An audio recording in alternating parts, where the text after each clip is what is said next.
से निराश मनुष्य को आशाओं से भर देती है। श्रीमद् भगवत गीता एकमात्र ऐसा ग्रंथ है जो मनुष्य को जीने का सही तरीका बताती है। गीता जीवन में धर्म, कर्म और प्रेम का पाठ पढ़ाती है।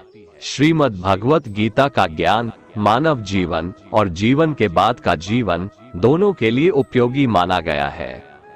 भगवत गीता में कुल 18 अध्याय है और 700 श्लोक है, जिसे सभी के लिए पढ़ पाना थोड़ा मुश्किल है।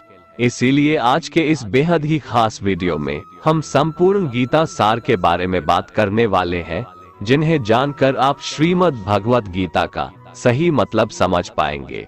इसलिए इन विचारों को आप हर रोज जरूर सुनें। तो चलिए अब देर नहीं करते हुए वीडियो शुरू करते हैं।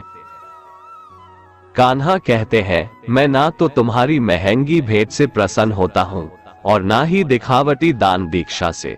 अगर मेरे मन को जीतना है तो मुझे प्रेम से पुकारो, मैं हाजिर हो जाऊंगा। अवास्तविक चीजों को लेकर मन में कभी डर पैदा मत होने दो। वो वास्तविक नहीं है, वह ना तो कभी था और ना कभी होगा। इसके विपरीत जो वास्तविक है वह हमेशा से था और उसे ना तो बदला जा सकता है, ना कभी नष्ट किया जा सकता है। जो मनुष्य किसी अच्छे काम में लगा हुआ होता है, आने वाले समय में उसका अंत कभी बुरा नहीं होता है। मनुष्य को निडर, शुद्ध और आध्यात्मिक बनना चाहिए। जीवन का आनंद लो, उदार दिल से बातें करो, किसी पर क्रोध मत करो, किसी का अहित मत सोचो, सभी के साथ सद्भाव के साथ पेश आओ।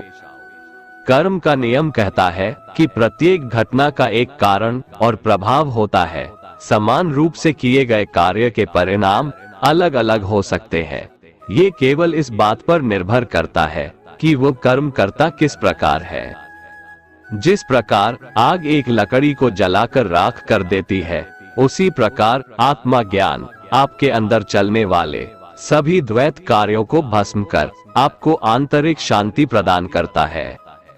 भगवान पर विश्वास उस बच्चे की तरह करो जिसे हवा में उछालो तो वह हंसता है। वह डरता नहीं है क्योंकि वह जानता है कि आप उसे गिरने नहीं दोगे।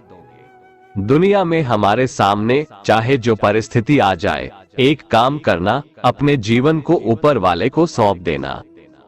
इस मनुष्य लोक में कर्मों के फल को चाहने वाले लोग देवताओं का पूजन किया करते हैं, क्योंकि उनको कर्मों से उत्पन्न होने वाली सिद्धि शीघ्र मिल जाती है। ब्राह्मण, क्षत्रिय, वैश्य और शूद्र, इन 4 वर्णों का समूह गुण और कर्मों के अनुसार मेरे द्वारा रचा गया है। इस प्रकार उस सृष्टि रचनादि कर्म का कर्ता होने पर भी मुझ अविनाशी परमेश्वर को तू वास्तव में अकर्ता ही जान। कर्मों के फल में मेरी स्पृहा नहीं है, इसलिए मुझे कर्म लिप्त नहीं करते। यहाँ श्री भगवान के कहने का भाव है कि कर्म करो, लेकिन फल की इच्छा से नहीं, बस अपना कर्म करते जाओ और आगे बढ़ते जाओ। पूर्व काल में पूर्वजों ने भी इस प्रकार मेरे बताए अनुसार ही कर्म किए हैं और मोक्ष को प्राप्त हुए हैं। इसलिए अगर तू भी मोक्ष को पाना चाहता है तो पूर्वजों द्वारा सदा से किए जाने वाले कर्मों को ही कर।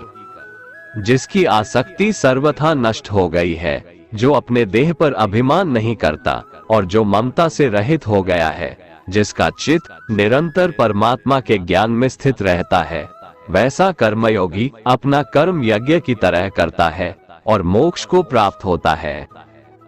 जो अपना सब कुछ परमात्मा को अर्पित कर देता है, जिसके लिए परमात्मा ही सब कुछ है, जो अपने हर कर्म में परमात्मा को देखता है और हर कर्म परमात्मा के लिए करता है, वैसा कर्मयोगी मोक्ष का अधिकारी होता है।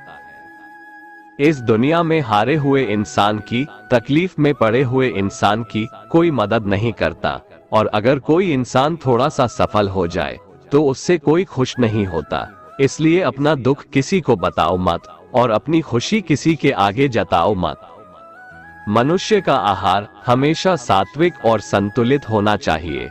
जिस इंसान को ये समझ नहीं कि क्या खाना चाहिए, कितना खाना चाहिए, कहाँ खाना चाहिए और कैसे खाना चाहिए, वो परमात्मा को कभी नहीं पा सकता। जो मंदबुद्धि मनुष्य सिर्फ दिखावे के लिए कहता है कि उसने समस्त इंद्रियों को वश में कर लिया है, परंतु वह मन ही मन उन इंद्रियों के विषयों का चिंतन करता रहता है, वो मनुष्य मिथ्याचारी अर्थात दंभी कहा जाता है। जो पुरुष परंपरा से नहीं चलता, सृष्टि चक्र के नियमों का पालन नहीं करता, अर्थात अपने कर्तव्य का पालन नहीं करता, वह इंद्रियों के द्वारा भोगों को भोगने वाला पापी पुरुष व्यर्थ ही जीता है। परंतु जो मनुष्य आत्मा में ही रमण करने वाला और आत्मा में ही तृप्त तथा आत्मा में ही संतुष्ट हो, उसके लिए कोई कर्तव्य नहीं है। आत्मा का मतलब यह सबसे बड़ा सच है, और जो सत्य को समझता है, सत्य में ही खुश होकर सत्य में ही रहता है, उसके लिए कोई कर्तव्य नहीं है। लेकिन ऐसा कोई लाखों करोड़ों में एक होता है। उस महापुरुष का इस विश्व में न तो कर्म करने से कोई प्रयोजन रहता है और न कर्मों के न करने से ही कोई प्रयोजन रहता है, तथा संपूर्ण प्राणियों में भी इसका स्वार्थ से कोई संबंध नहीं रहता। कहने का सीधा मतलब है, जिसे परमात्मा मिल चुका है वह कोई और दूसरा कर्म क्यों करे। जो ज्ञानी है, जिन्हें ईश्वर की सच्चाई मालूम हो चुकी है, उनकी ये जिम्मेदारी बन चुकी है कि उनके काम करने के तरीके से कहीं किसी और के मन में काम करने के प्रति अश्रद्धा या अपमान ना पैदा हो जाए। इसलिए उन ज्ञानी जनों के लिए ये जरूरी है कि वो ऐसा उदाहरण सामने रखें, जिससे हर कोई अपना कर्म, अपना कर्तव्य करने के लिए प्रेरित हो। तामसिक गुण वाले व्यक्ति आलस्य या नींद इसी प्रकार के कर्म करते हैं। राजसिक गुण वाले बात बात पर शौर्य या बहादुरी दिखाने का काम करते हैं, लेकिन ज्ञानी मनुष्य जानते हैं उसके गुण ही उससे कर्म करवा रहे हैं, और जो ज्ञानी नहीं होते वो समझते हैं कि सब कुछ वही कर रहे हैं। उठाकर फेंक दो उन रिश्तों को गहरे समुंदर में, जिनमें वक्त पड़ने पर स्वार्थ और मतलब की बदबू आती हो। अगर सही मायने में आप अपना जीवन बदलना चाहते हो, तो सबसे पहले आपको अपना मन बदलने के लिए तैयार रहना पड़ेगा, क्योंकि जैसा आपका मन रहेगा वैसे ही आपके विचार होंगे, और जैसे आपके विचार होंगे वैसे ही आपका जीवन होगा। जो जा रहा है उसे जाने दो, वो आज रुक भी गया तो कल चला ही जाएगा। आप जितने सरल, सीधे और नर्म दिल के रहोगे, उतना ही चतुर और बेईमान लोगों द्वारा खदेड़ दिए जाओगे।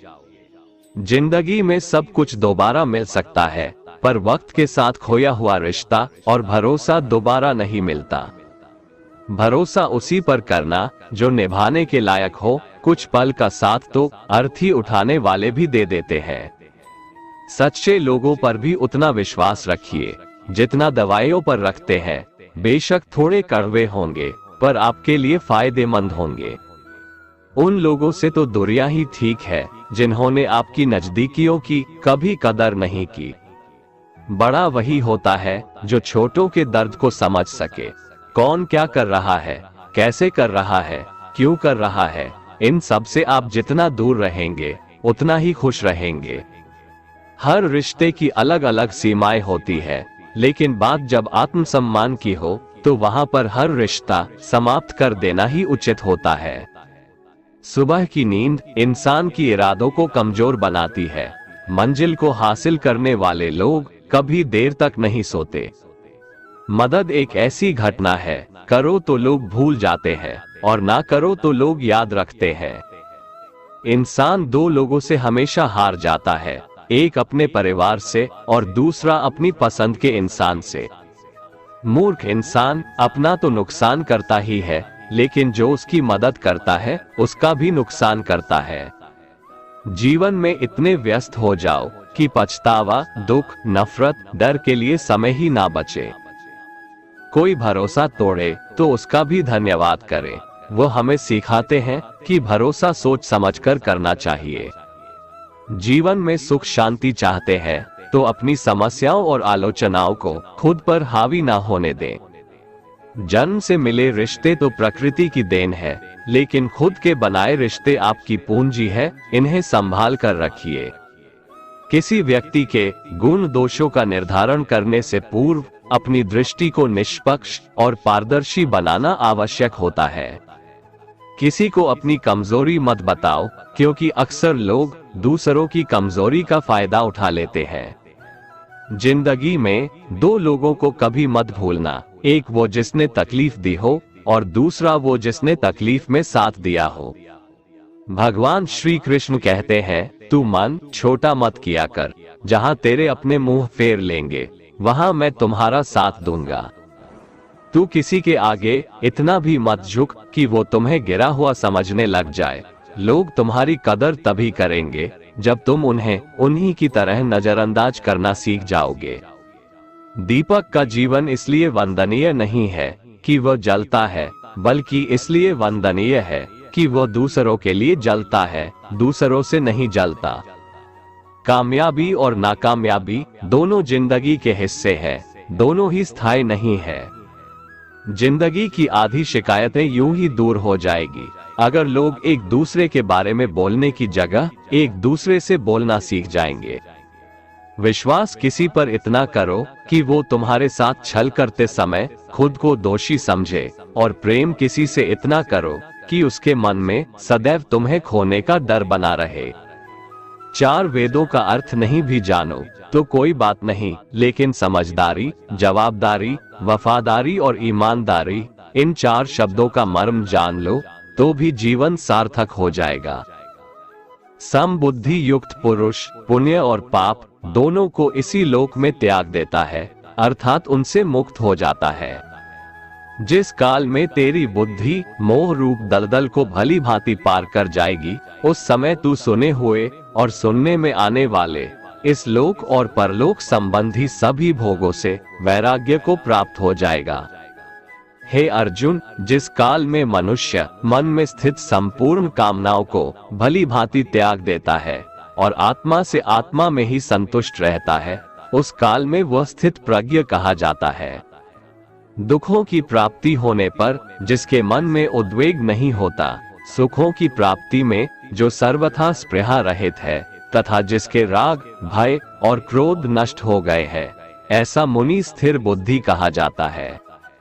जिस प्रकार कछुआ सब ओर से अपने अंगों को जैसे समेट लेता है, वैसे ही जब पुरुष इंद्रियों के विषयों से इंद्रियों को सब प्रकार से हटा लेता है, तब उसकी बुद्धि स्थिर है, ऐसा समझना चाहिए।